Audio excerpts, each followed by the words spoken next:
नमस्कार, मैं यशवर्त स्वागत करता हूं आपका अभय न्यूज 15 दिसंबर बुधवार शाम के बुलेटिन में। आइए देखते हैं आज दिन भर की कुछ प्रमुख खबरें।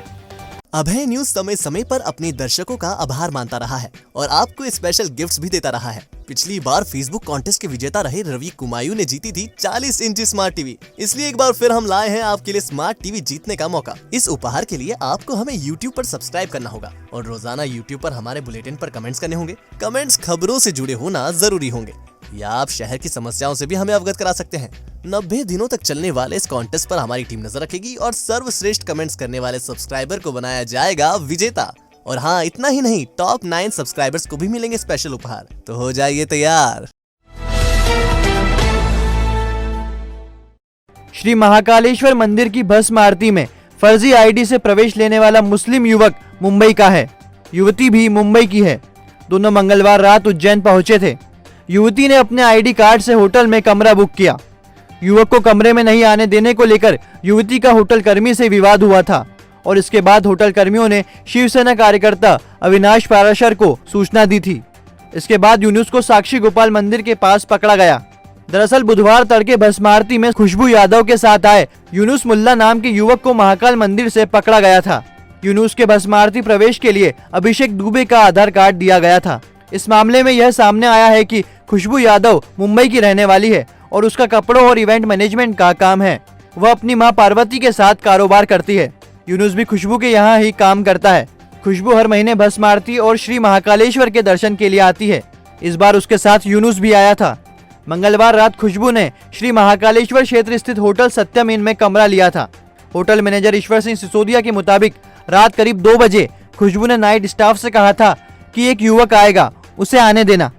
चूंकि युवक युवती को लेकर अतिरिक्त सावधानी बरती जा रही है, ऐसे में स्टाफ ने युवक को कमरे में जाने से रोक दिया था। वह युवक यूनुस था। इसे लेकर ही विवाद हुआ था।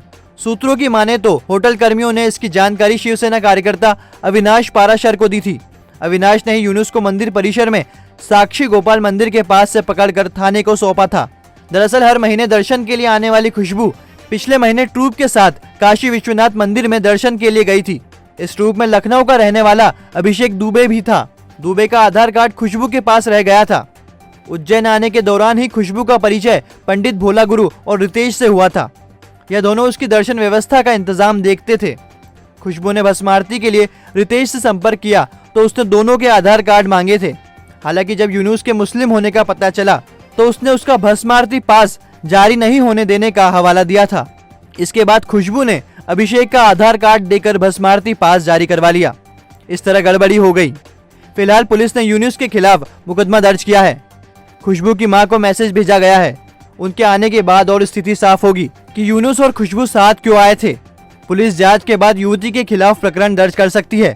बुधवार रात मंदिर समिति द्वारा सूचना दी गई थी कि एक युवक जो कि अल्पसंख्यक समाज का है वो भस्म आरती में एंटर कर रहा है। उसके पास एक फर्जी आईडी है।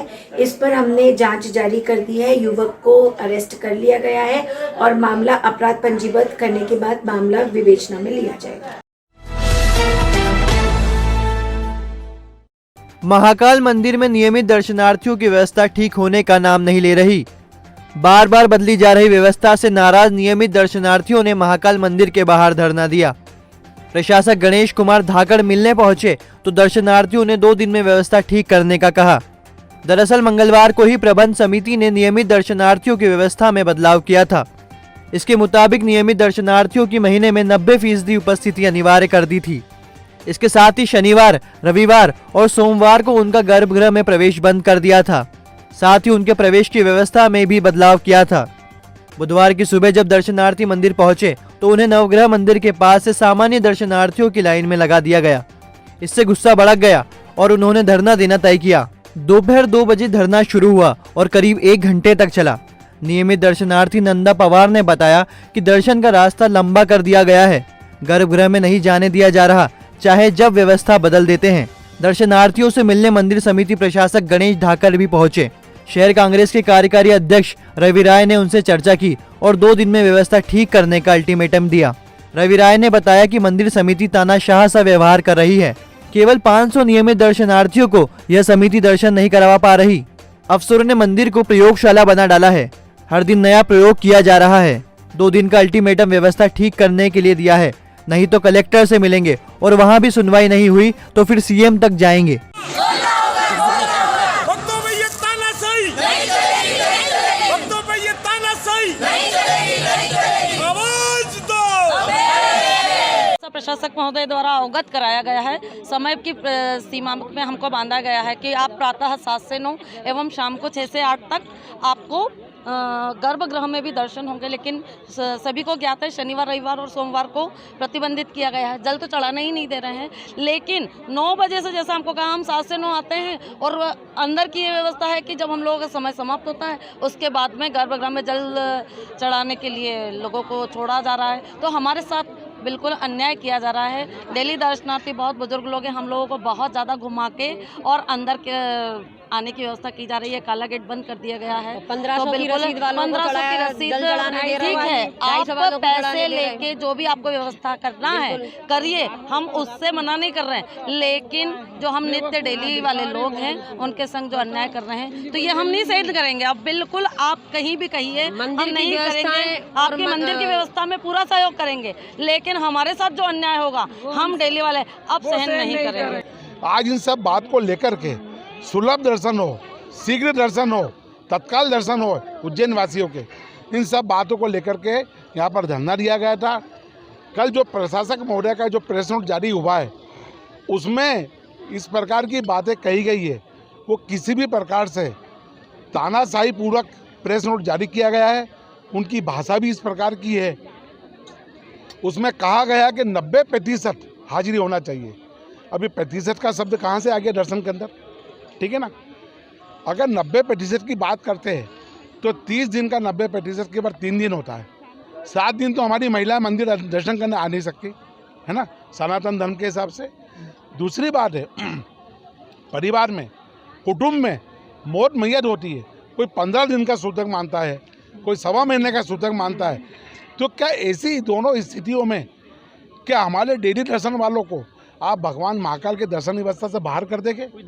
क्या उस सूची से बाहर कर देंगे? क्या उस लिस्ट से बाहर कर देंगे? वर्तमान में ये स्थिति हो गई है कि सामान्य दर्शनार्थियों को जल चढ़ाने के लिए केवल 2 घंटे, बाकी के लोगों की व्यवस्था पैसे देने वालों के लिए डबल ट्रिपल टाइम।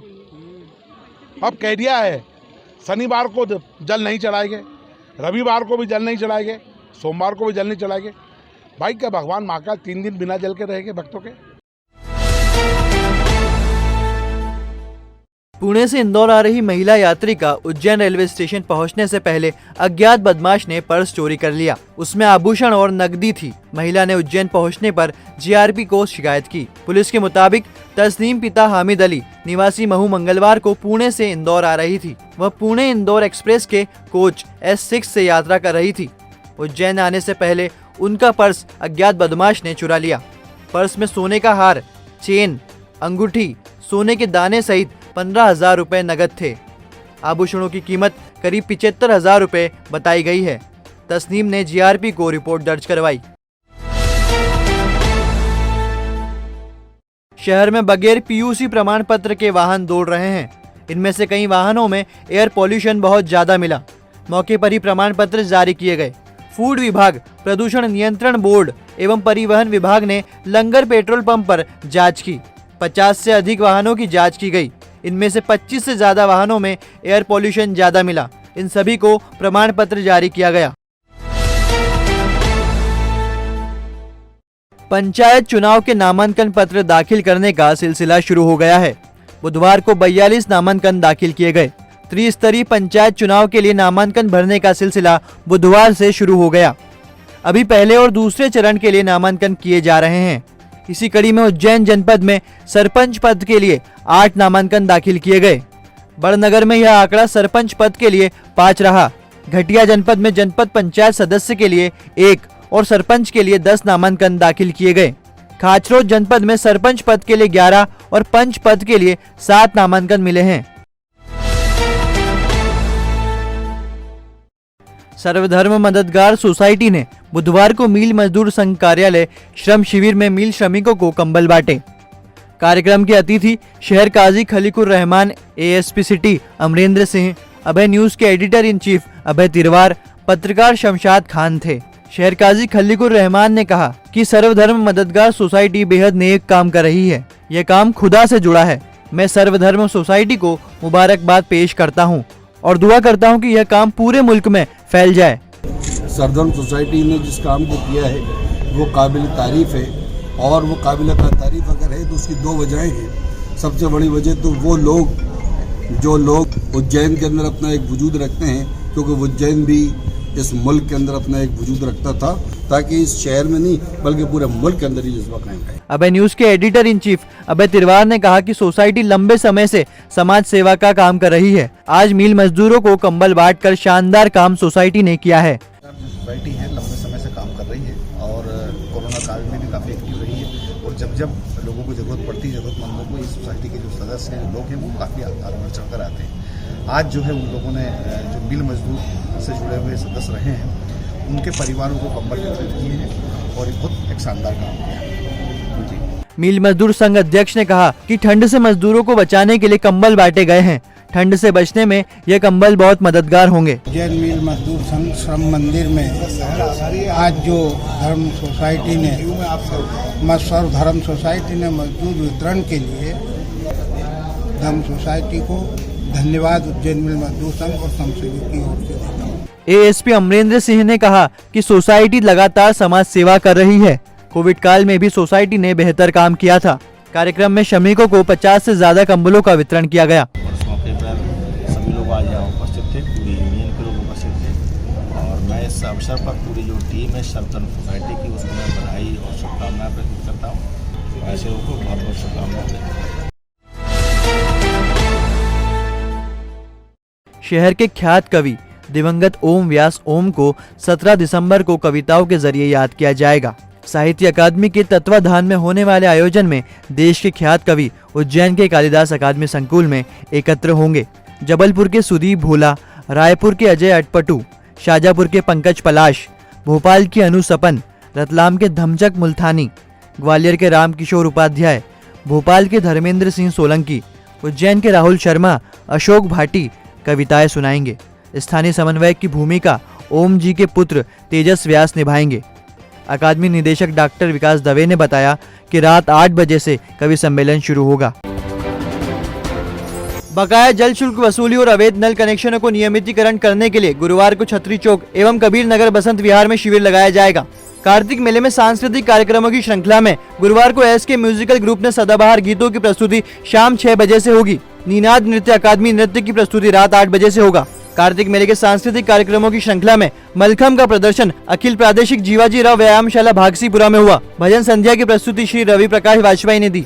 बांध का स्टील प्लांट के लिए संतोष सुपेकर ने केंद्रीय इस्पात मंत्री को पत्र भेजा है। मारपीट करने वाले 6 आरोपियों को कोर्ट ने 2 साल कैद की सजा सुनाई है। आरोपी शांतिलाल, सुरेश, दिनेश, लीलाबाई, राधाबाई, जसोदाबाई ने नागदा के रहने वाले अर्जुन सिंह के साथ मारपीट की थी। इनके बीच पानी को लेकर विवाद हुआ था। स्पीक मैके की कार्यशाला में नृत्यांगना लीना ने प्रस्तुति दी। वैक्सीनेशन के सेकेंड डोज के लिए महाअभियान गुरुवार को होगा। कलेक्टर आशीष सिंह ने आम शहरी से अपील की है कि वह ड्यू सेकेंड डोज हर हाल में लगवा ले।